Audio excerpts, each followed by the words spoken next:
Y'all, it's your boy Easy, and on today's episode of Easy Opens, we're going to be taking a look at the Jazwares Pokemon Epic Battle Figure Metagross. Metagross, the Iron Leg Pokemon, first appeared in Gen 3, aka the game's Ruby and Sapphire, as the final evolution of Beldum and Metang. They're a dual-type steel psychic Pokemon, and apparently more powerful than a supercomputer. They are essentially the result of two Metang fusing together, and somehow that gives them 4 brains in total.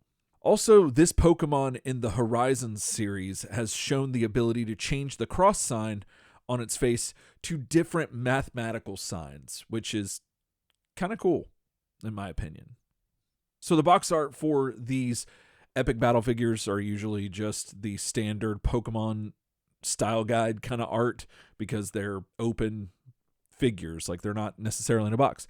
But we're not here to talk about that, so let's go ahead and get this figure free from its plastic prison and see what we think about Metagross.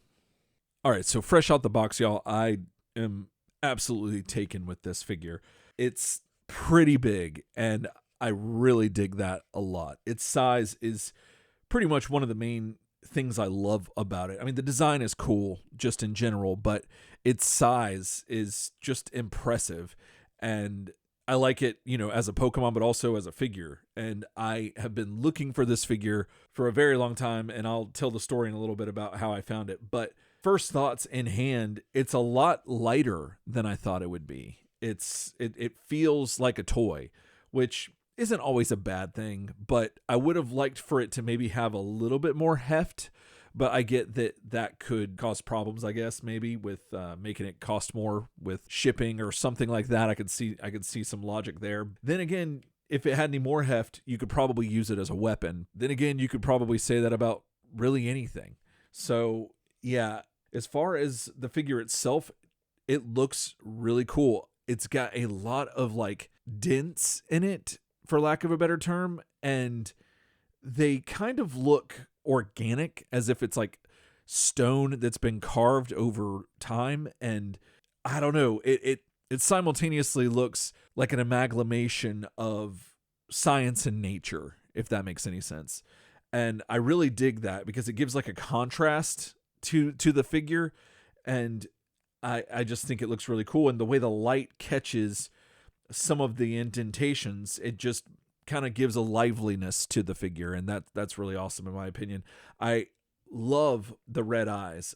I love the way they're tucked under the cross sign, and so they're kind of hard to see, like just looking straight on a little bit, depending on where the light is. But like by the time you see it, it's too late. You're already dinner. So I really dig that. And then there's something just really cool about the cross sign on its face.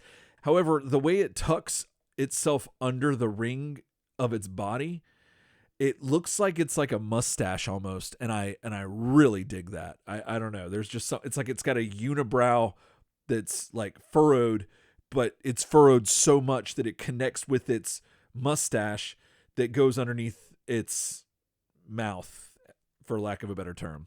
And yeah, I don't know.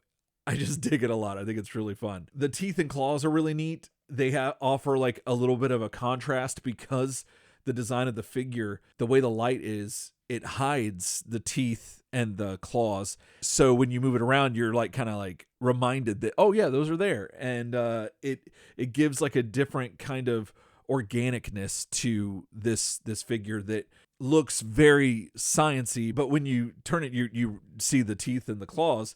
And then I'm reminded of the Pokedex entries that talk about how it traps its prey and just like sits on them basically, and then just chews them up while it's like crushing them and stuff like that. So yeah, it's a really neatly designed Pokemon and one of my favorites. And I think Jazwares, fresh out the box, did a fantastic job. So unfortunately, you don't get any accessories with Metagross, but I don't know that you really need them. It would have been cool to have a thing where you can change the sign on its face, but I still don't know if I like it or if I don't like it. Regardless, I still think the X looks really cool, or the cross looks really cool, whichever you want to call it. So according to Bulbapedia, this Pokemon stands at 5 foot 3 inches tall and weighs 1,212.5 pounds. This figure stands at around 5 inches tall and weighs around 11 ounces. So now let's see how it measures up to some other figures you might have in your collection. Here they are with SH Figuarts Luigi and Hasbro's Marvel Legends Spider-Man. Here they are with the NECA knockoff colored bandana Mirage Comics Michelangelo and Jada Toys Blanca. Here they are with Mattel's Masterverse Roboto and Hasbro's Fortnite Mancake.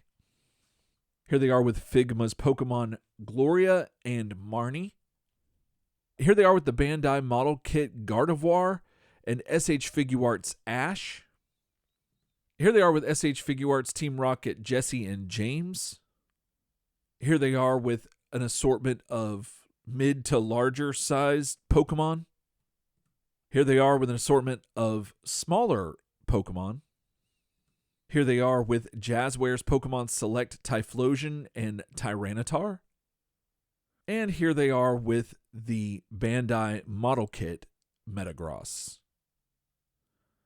A while back, I did a review of the model kit Metagross from Bandai, and I really liked it a lot, but I thought it was a little too small for my interest. But I mentioned that I'd seen that there was a bigger version coming from Jazwares in their Epic Battle Figures line that was more close to my scale. I looked far and wide for this figure, but to no avail, and I'd abandoned all hope that I'd ever find this figure in the wild and just kind of chalked it up to, all right, try to out of sight, out of mind, just kind of forget about it. But then one day I just happened to go into a GameStop, and standing there in front of the door to greet me was none other than Metagross, the action figure. I immediately snatched it up and bought it and was elated because, as most of you toy collectors will know, the joy of the hunt is fantastic, but especially when you've given up hope that you'd find it, and then when you do, oh, it's fantastic. And that being said, Metagross was a Pokemon that I was totally unfamiliar with until I think Beldum had a community day and Pokemon Go. After that, they became a fast favorite of mine, especially because their shiny is just really cool looking, but also, how can you not love a giant metal robot spider with 4 brains who could fly? Regardless, I think that Jazwares did a fantastic job bringing this character to life in figure form, and I am still just so happy to have this in my collection. This thing is pretty big. I mean, in comparison to all the other figures from Jazwares, yeah, he's pretty massive. And he fits right in with the small line and the medium line, as well as the appropriate epic battle figure line that he is in. And this is more like what I was wanting out of the model kit figure. Now, again, I like the model kit figure a lot, and I know that Pokemon can be in different sizes, so there is room for that, I guess. But when I think of Metagross, this is what I think of.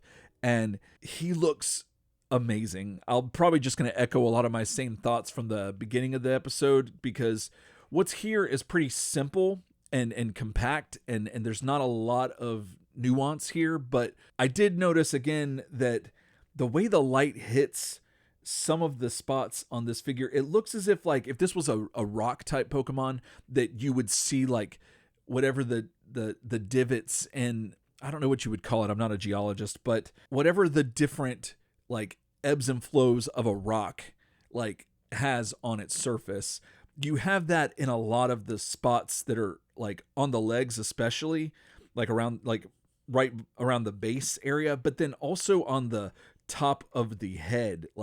There's these divots that kind of look like there's dents in it, and it's really cool because it catches the light and kind of gives the character some depth, but I don't know, it also gives it an organic sort of feel, even though I know that this is that's not really this Pokemon's typing, but still I love that that's there. And I'm not sure if that element was there by design or just by circumstance, but still very cool.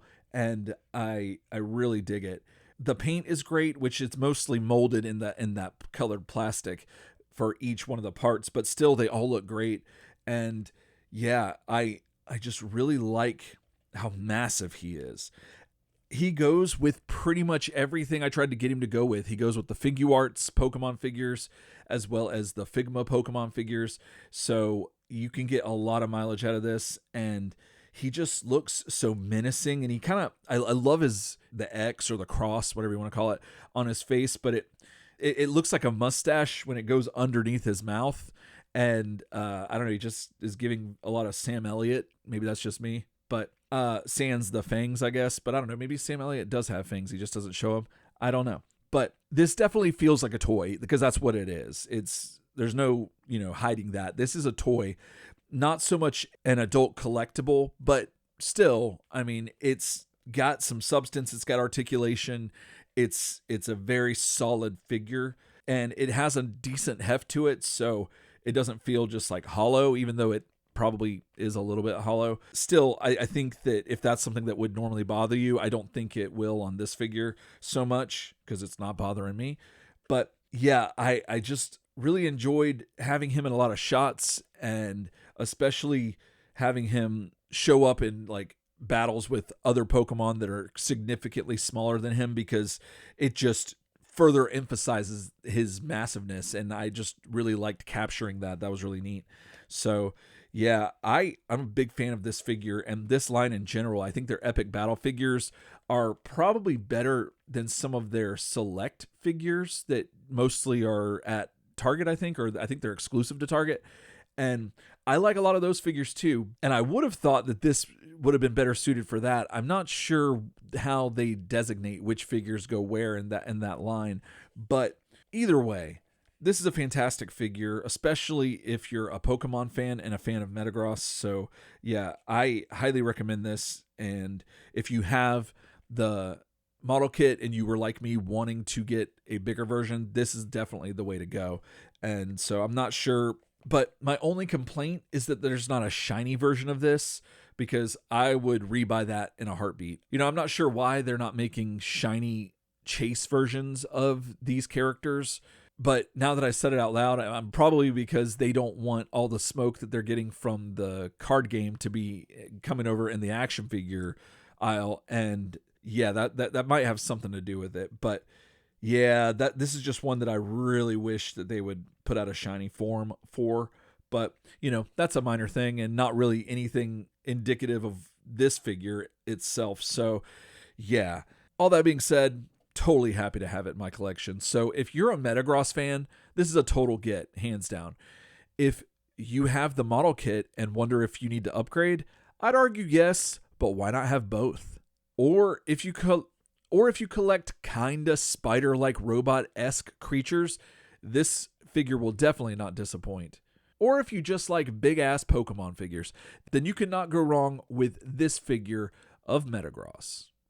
All right, well, that's going to do it for me today. Thanks so much for watching. If you liked what you saw, hit the like button. If you want to see more from me, hit subscribe and let me know in the comments. Do you like your Metagross this big, or do you like it small? Does size matter to you in the Pokemon universe? Or do you happen to know what constitutes a select release from Jazwares, or what makes it come out under the Epic Battle figure line? If you know, let me know in the comments. And until then, else time.